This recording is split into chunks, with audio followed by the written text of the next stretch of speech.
본 것, 들은 것, 아는 것, 느낀 것이 축적되어 있는 영역이라고 할 수 있습니다. 스스로 제어는 불가능합니다. 하지만 꿈이나 번뜩임, 직관이라는 형태로 힘을 발휘해야 합니다.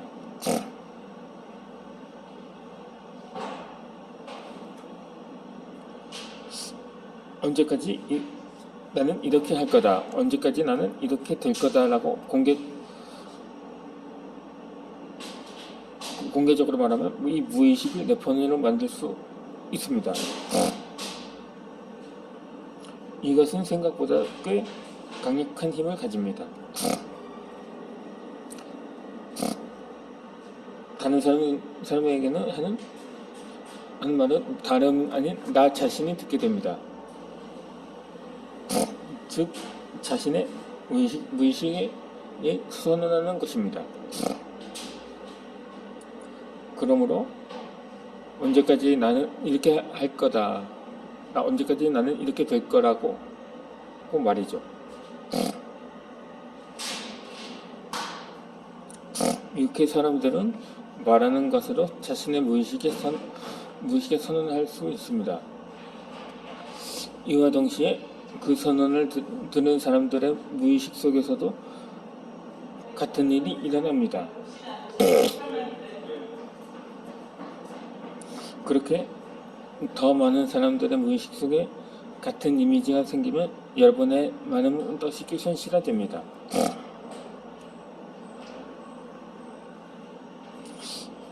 이상의 단계에 있는 나를 생각합니다.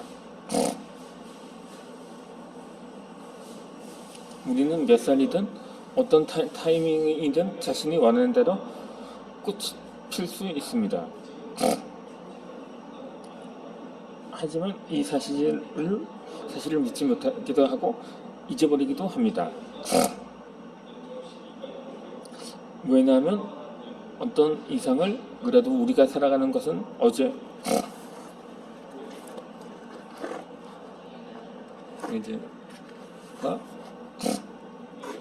다르지 않은 일상이기 때문입니다.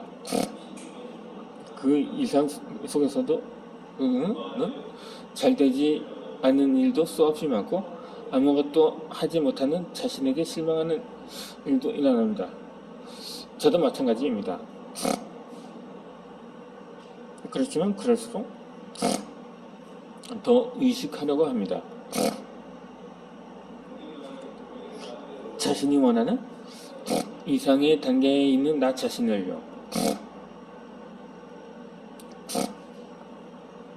어쩌면 머릿속에 그리는 이상의 단계를 의식하고 있다는 사실을 주위에 들키고 싶지 않다고 생각하는 사람도 많을 것입니다. 그 이유는 앞서 말한 것처럼 그런 걸 겉보기만 그럴듯한 거라고 생각하기 때문입니다. 그래서 왠지 모르게 부끄럽다는 생각이 들기도 합니다. 꿈이나 희망을 서로 이야기하는 지인이 주위에 없다면 더욱 그럴 것입니다. 우리는 모두 마찬가지라 생각하면 안심하기 때문이죠. 저도 공부하던 시절에 이상을 말로 표현하는 것을 부끄럽게 생각하여 사람들에게 제대로 말하지 못했습니다. 그렇지만 주위에 이런 이야기를 하는 사람이 없다고 해도 크게 영향을 받을 필요도 없고 다른 사람들에게 맞설 필요도 없습니다. 그런데 그것도 그렇지만 애초에 이상의 단계에 있는 나는 주위에 크게 좌우되지 않을 것이라는 생각이 들지 않나요? 이렇게 이상의 단계에 서 있는 자신을 이식하는 순간 지금 여러분은 이상의 나로 변해갑니다. 그러면 이상의 내가 지금의 나를 앞으로 끌어줄 것입니다. 왜냐하면 이상의 단계에 있는 나라서 사고하고 생각하려고 하기 때문입니다. 그렇게 되면 나는 왜 내 인생 겨우 이 정도에서 하는 생각이 줄어들고 어느샌가 저절로 이상에 가까워지게 됩니다.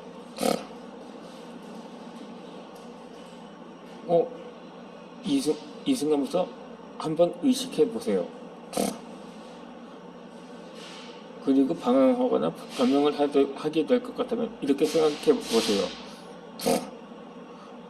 그 단계에 있는 나라면 어떻게 할까라고 하고요.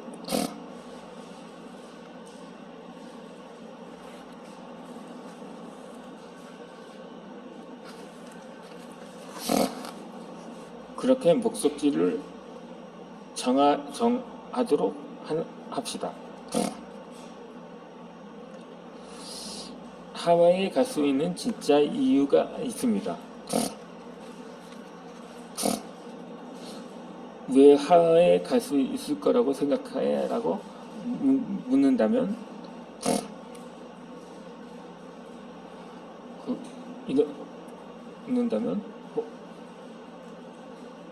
여러분은 이렇게 대답할 것입니다.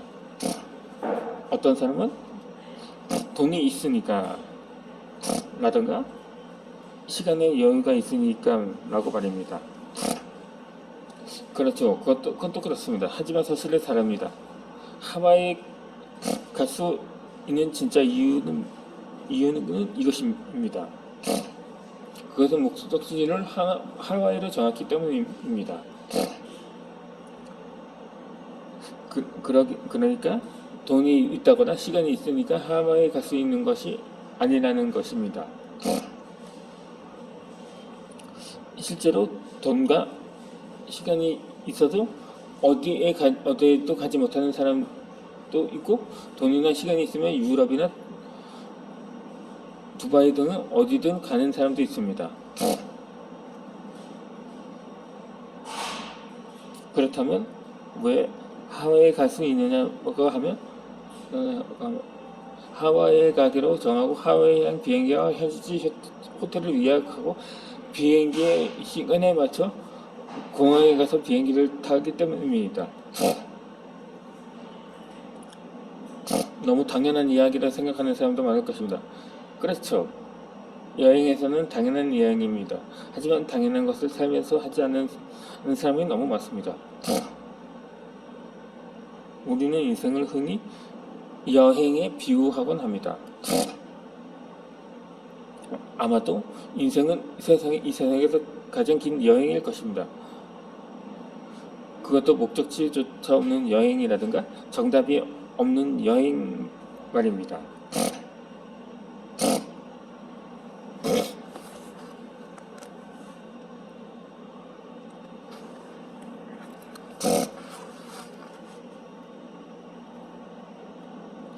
고로 단계를 바꾸는 루트가 있습니다. 목적지가 하와이라고 한다면 비행기에 탑승을 하기 전에 예약을 합니다. 이처럼 목적을 정했기 때문에 그곳에 도달할 수 있는 수단이나 방법을 찾습니다.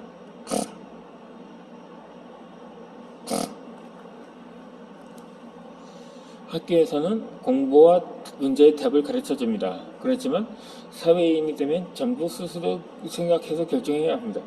하지만 그냥 어쩌다가 다른 사람들에게 휩쓸려 버리는 경우가 생깁니다.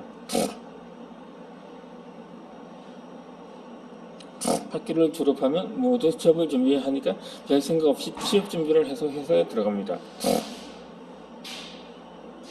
그 밖에 전부 결혼을 하거나 하니까 또 별 생각 없이 나도 결혼해야겠다고 생각하고 출산하면 전 선택의 여지 없이 육아를 해야 합니다. 스스로 생각하고 결정하는 것처럼 보이지만 사실은 그렇게 스스로 깊게 생각하지 않고 고심해서 결정을 내리는 것이 아닌 경우도 많습니다.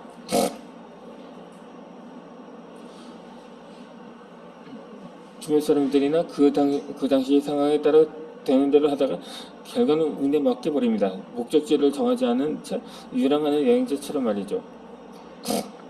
이런 사람이 정말 많습니다. 그래서 행복하지만 그것으로 괜찮다고 생각합니다. 그렇지만 관련 책을 읽어본 사람들이라면 분명 나에게도 할 수 있는 일이 있지 않을까 하고 마음속 어디선가 생각하거나 이대로 사는 건 싫다고 생각할 것 같습니다.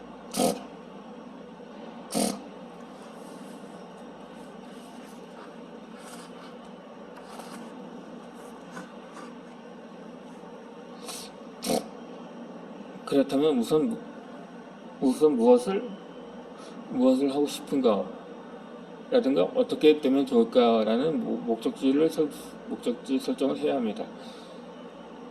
하와이 갈 때처럼 말입니다.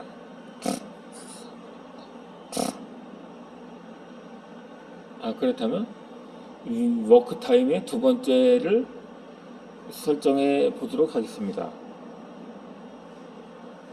그것은 이상의 단계, 그러니까 목적지를 설정하는 워크입니다. 이 포인트는 내가 어떤 모습이라도 될 수 있으면 이라고 생각하는 것입니다. 누군가의 얼굴은 더 이상 살피지 말고 다시 자신이 하고 싶은 대로 원하는 만큼 생각해 보세요. 이 워크가 잘 되고 있는지 알 수 있는 사안은 고개를 끄적이는지 아닌지입니다. 첫 번째로 어떤 사람이 되고 싶나요? 하고 질문을 던져봅시다. 두 번째는 어떤 일을 하고 싶냐고 물어보는 겁니다. 또 세 번째로는 이랬으면 좋겠다고 생각하는 업무나 수입을 물어보도록 해보는 것입니다. 그리고 네 번째는 이랬다면 멋지겠다라든가 하고 생각하는 생활을 물어보고 장소다 주거 그리고 인간관계에 대한 질문을 던져보는 것입니다.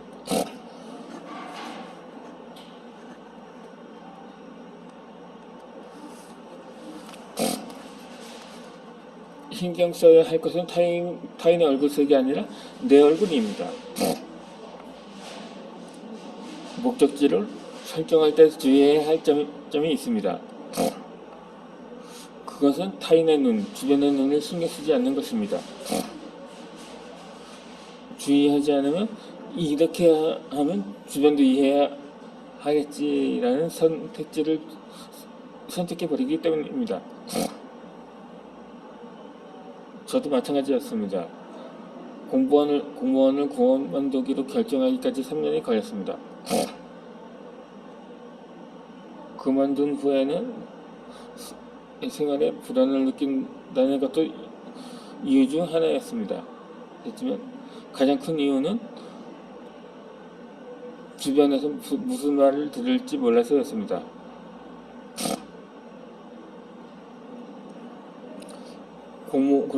공무원으로 계속 일하면 적어도 무난하게는 살 수 있기 때문이죠. 나 외에 모든 사람이 그렇게 생각하고 있으니까요.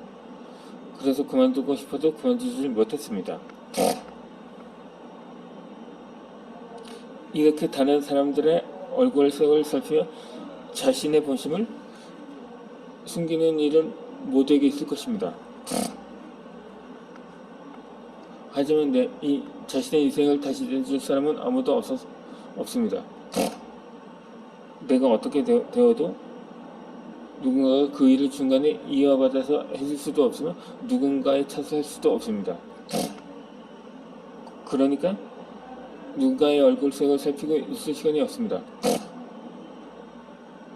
가장 신경 써야 할 것은 내 얼굴입니다.